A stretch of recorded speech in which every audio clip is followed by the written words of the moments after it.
Oui, absolument, et elles ont eu lieu ce matin. Les sirènes ont retenti vers 8 heures en Ukraine, un peu partout dans le pays d'ailleurs, à Kiev. L'alarme et les sirènes ont duré près de 3 heures ici dans la capitale ukrainienne. Les autorités locales ici à Kiev annoncent avoir intercepté 4 missiles et abattu 5 drones iraniens.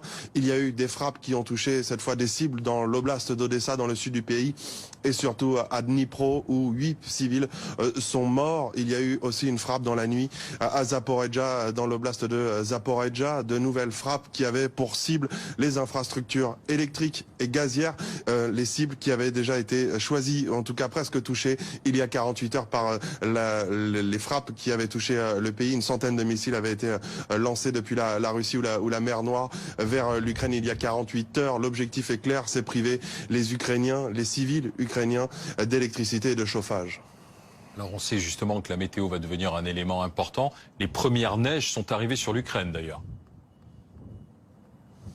Oui, absolument. Dans la nuit, ici à Kiev, il y avait de la neige dans les rues, dans les parcs, et surtout les températures qui chutent. Il fait près de moins 4 degrés ce soir à l'heure où l'on se parle, et ces températures vont rester négatives pendant de longs jours, voire même de longues semaines. Ce qui est prévu, près de moins 10 degrés sont attendus en Ukraine. C'est le cas ici à Kiev, mais aussi dans l'est du pays, évidemment, ce qui va rendre la situation très compliquée pour les habitants qui, dans l'est, dans certaines villes, n'ont plus d'électricité, plus d'eau, mais aussi pour certains, dans certains quartiers ici à Kiev où l'électricité est intermittente, l'eau aussi n'est pas courante pour le moment. Il y a des coupures assez fréquentes, et effectivement, avec ces frappes qui se multiplient, cela rend la situation plus difficile encore pour les habitants, et ça va être le cas dans les prochains jours et dans les prochaines semaines.